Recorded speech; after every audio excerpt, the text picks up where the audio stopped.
나도 신경으로 우리의 신앙을 함께 고백하도록 하겠습니다.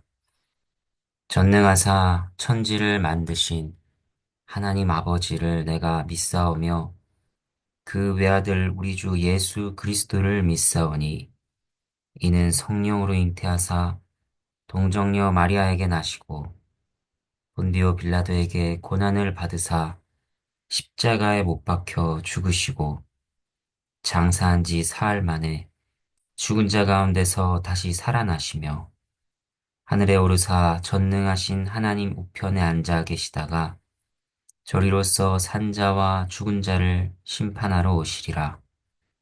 성령을 믿사오며 거룩한 공예와 성도가 서로 교통하는 것과 죄를 사하여 주시는 것과 몸이 다시 사는 것과 영원히 사는 것을 믿사옵나이다. 아멘.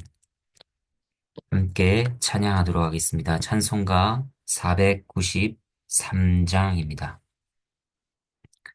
찬송가 493장 1절과 3절을 함께 찬양하도록 하겠습니다. 하늘 가는 밝은 길이 내 앞에 있으니 슬픈 이를 많이 보고 늘 고생하여도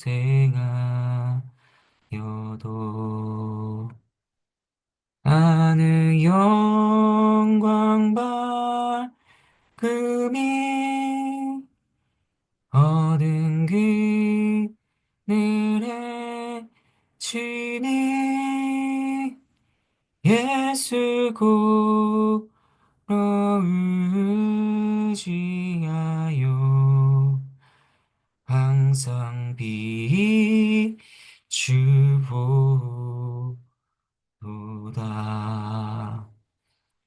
내가 천성 바라보고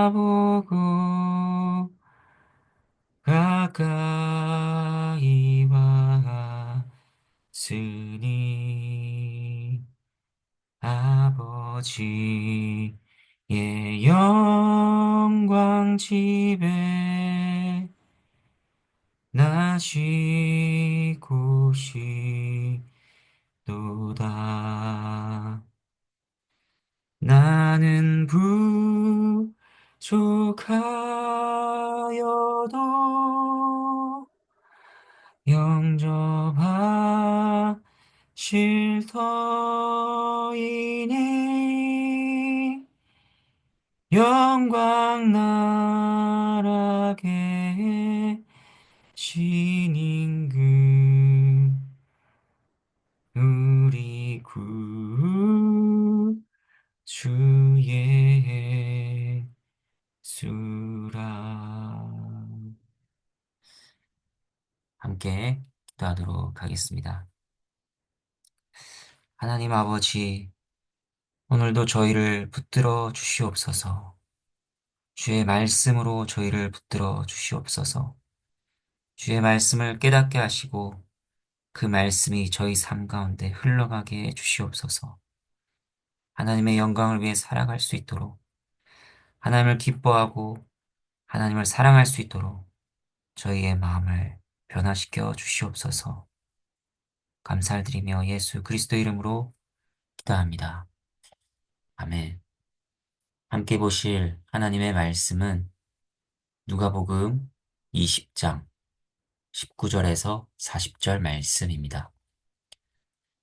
먼저 19절부터 26절까지 말씀을 제가 받들어 읽겠습니다. 서기관들과 대제사장들이 예수의 이 비유는 자기들을 가리켜 말씀하신 인 줄 알고 즉시 잡고자 하되 백성을 두려워하더라. 이에 그들이 엿보다가 예수를 총독의 다스림과 권세 아래에 넘기려 하여 정탐들을 보내어 그들로 스스로 의인인 채 하며 예수의 말을 책잡게 하니 그들이 물어 이르되 선생님이여 우리가 아노니 당신은 바로 말씀하시고 가르치시며 사람을 외모로 취하지 아니하시고 오직 진리로서 하나님의 도를 가르치시나이다. 우리가 가이사에게 세를 바치는 것이 옳으니이까 옳지 않으니이까 하니 예수께서 그 관계를 아시고 이르시되 데나리온 하나를 내게 보이라. 누구의 형상과 글이 여기 있느냐? 대답하되 가이사의 것이니이다. 이르시되 그런즉 가이사의 것은 가이사에게 하나님의 것은 하나님께 바치라 하시니 그들이 백성 앞에서 그의 말을 능히 책잡지 못하고 그의 대답을 놀랍게 여겨 침묵하니라. 하나님의 말씀입니다. 하나님께 감사합니다. 서기관들과 대제사장들은 예수님을 제거하기로 했습니다. 그래서 정탐들을 보내어 예수님에게서 꼬투리를 잡아 총독에게 넘기려고 했습니다. 그 첫 시도가 나오고 있습니다. 그들이 예수님께 물었습니다. 로마 황제인 가이사에게 세금을 내는 것이 옳습니까? 당시에는 유대인들이 로마 식민지 백성으로 로마의 통치를 받던 때였습니다. 로마에 세금을 내고 있었습니다. 세금을 내는 것은 로마 황제의 권세와 통치를 인정하고 받아들인다는 의미였죠. 그러니까 그들의 질문은 하나님의 백성인 우리가 로마 황제에게 통치를 받는 것이 옳고 합당한 것인가를 묻고 있는 것이었습니다.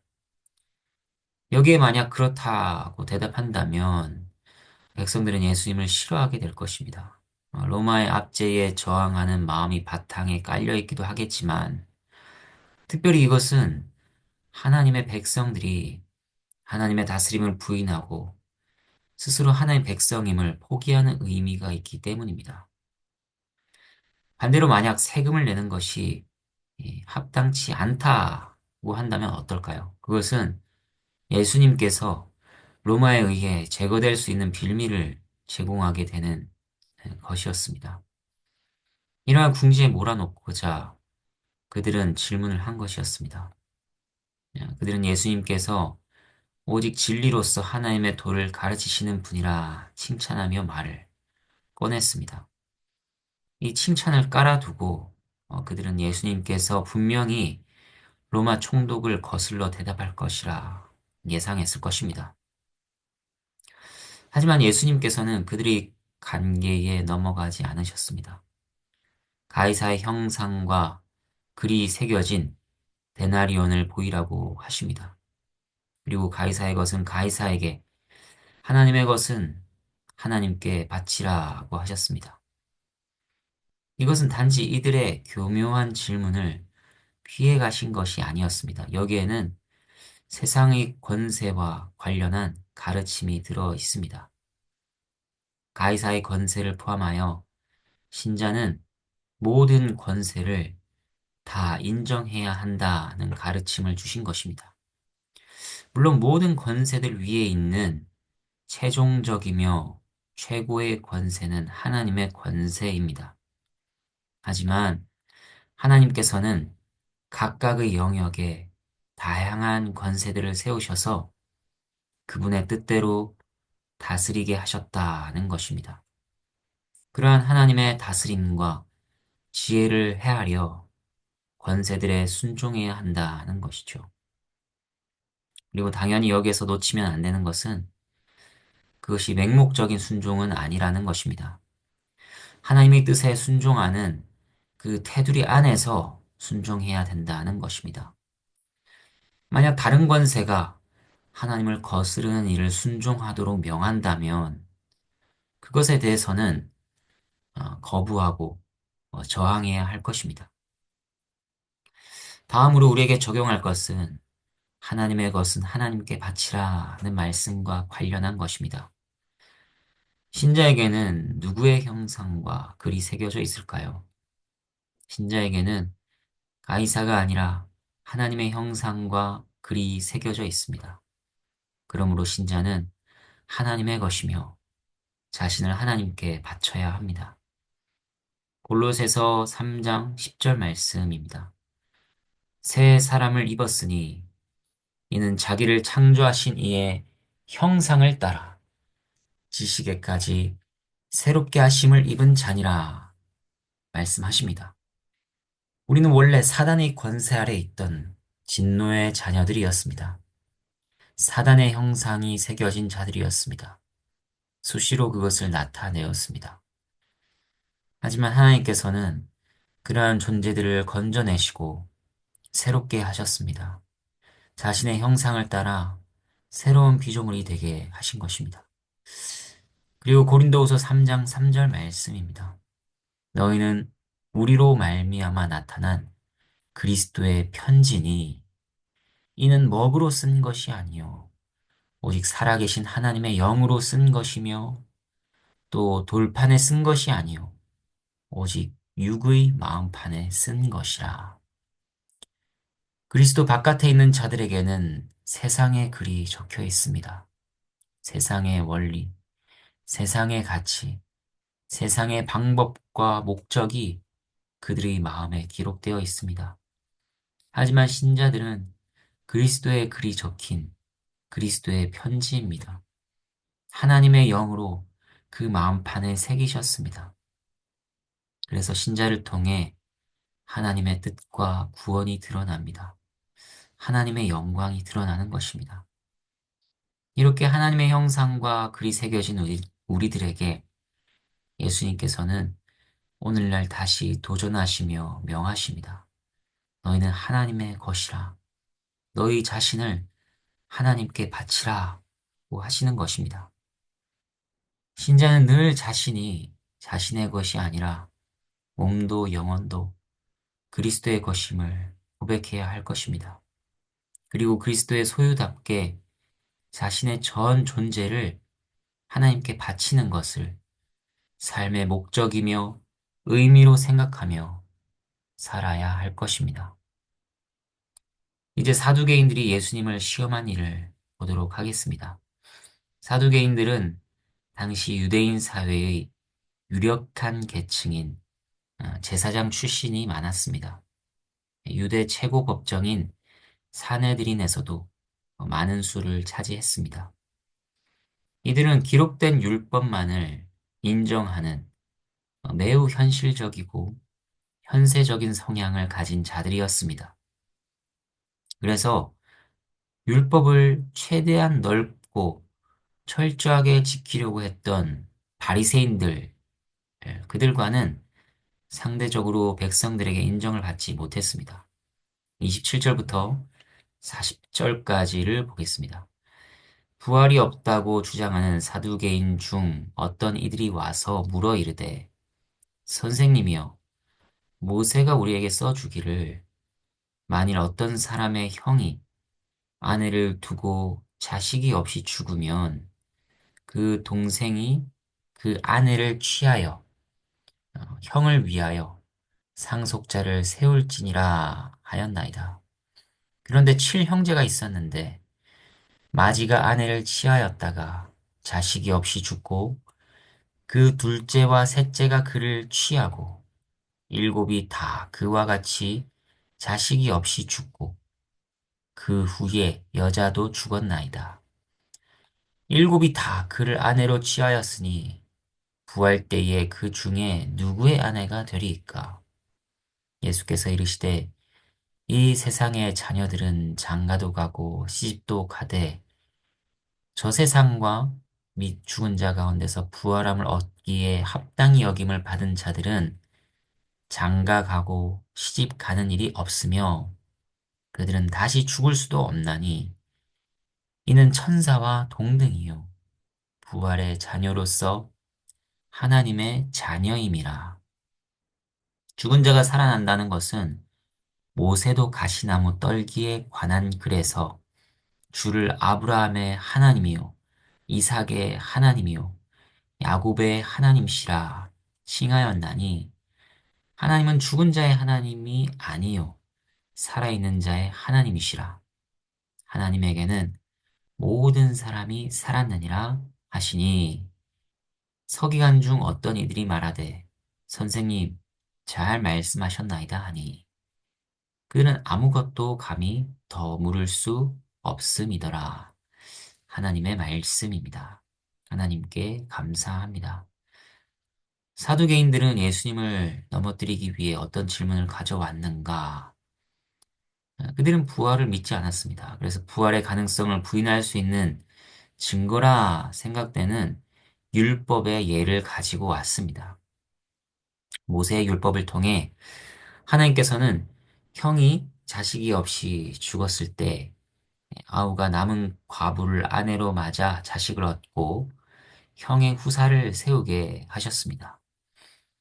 이것은 가까운 형제가 과부를 돌보게 하신 조처라고 할 수 있습니다. 그리고 기업이 다른 집안이나 지파에게 넘어가지 않게 하려는 의도에서 나온 그런 조처였습니다.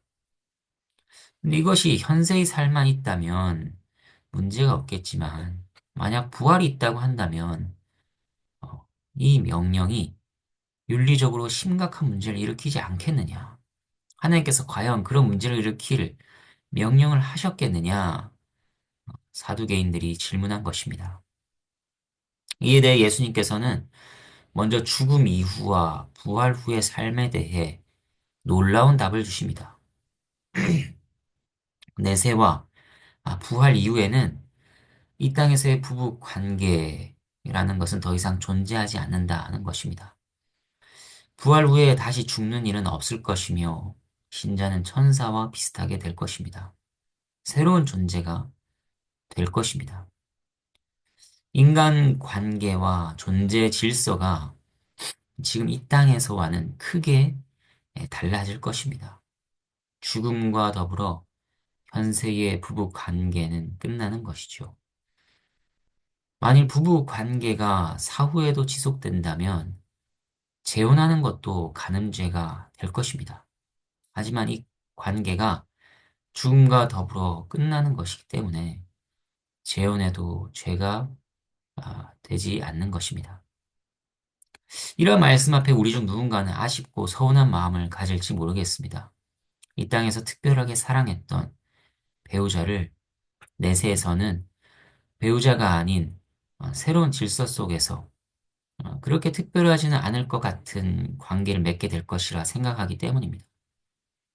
배우자뿐 아니라 부모, 자녀, 혈육 간의 관계도 마찬가지이겠죠.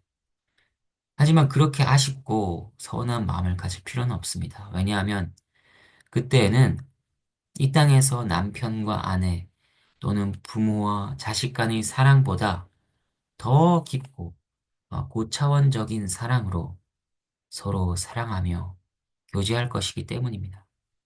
그때는 서로 간에 어떤 때보다 더 깊은 유대와 친밀함과 기쁨이 풍성할 것입니다. 그렇기 때문에 아, 크게 슬퍼하지 않아도 괜찮습니다. 부활을 확증하기 위해 예수님께서는 모세를 만나실 때 하나님께서 하신 말씀을 인용하십니다. 주는 아브라함의 하나님이요, 이삭의 하나님이요, 야곱의 하나님이시라. 여기에서 현재 동사를 사용하고 있습니다.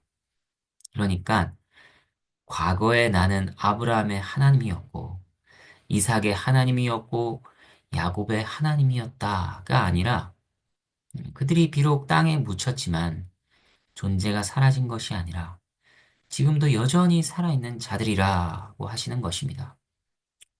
그렇게 살아있는 자들의 하나님이라고 하시는 것이죠. 죽음으로 끝나버리고 사라져 없어져 버린다면 하나님께서 자신을 이들의 하나님으로 지칭하시는 것은 무의미한 일이 될 것입니다. 이 땅에서 죽었다 하더라도 살아 존재하는 자들이므로 그들의 하나님으로 알리실 수 있는 것이라 말씀하십니다. 우리에게 적용할 것은 무엇일까요? 물질주의에 물든 현대에는 내세나 부활을 믿는 자가 점점 사라지고 있습니다. 죽으면 끝이라고 생각합니다. 심지어 예배당에 나오며 자신을 신자라고 하면서도 내세에 대해 말하기를 꺼려하는 이들이 있습니다. 하지만 성경을 하나님의 말씀으로 받는 신자라면 내세와 부활을 믿어야 한다는 것입니다. 어떤 목사님이 이렇게 말씀하시는 것을 들은 적이 있습니다. 그 목사님은 이렇게 말했습니다. 저는 늙었습니다. 제 인생의 대부분이 지나갔습니다. 하지만 슬프지는 않습니다.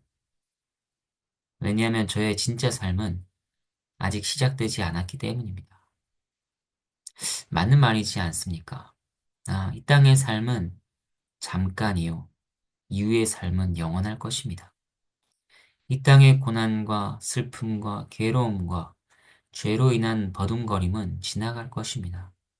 새로운 질서 속에서 영원히 하나님께 자신을 바치고 하나님의 소유로서 그 앞에서 복되게 살아갈 나를 바라보며 잠깐의 이 땅의 삶을 버티는 것이죠. 하나님께서 주의 자녀들에게 힘과 용기와 위로를 더하여 주시기를 바랍니다. 함께 주님께서 가르쳐 주신 기도로 기도하도록 하겠습니다. 하늘에 계신 우리 아버지여, 이름이 거룩히 여김을 받으시오며, 나라가 임하시오며, 뜻이 하늘에서 이루어진 것 같이 땅에서도 이루어지다. 오늘 우리에게 일용할 양식을 주시옵고, 우리가 우리에게 죄 지은 자를 사하여 준 것 같이 우리 죄를 사하여 주시옵고, 우리를 시험에 들게 하지 마시옵고, 다만 악에서 구하시옵소서. 나라와 권세와 영광이 아버지께 영원히 있사옵나이다. 아멘.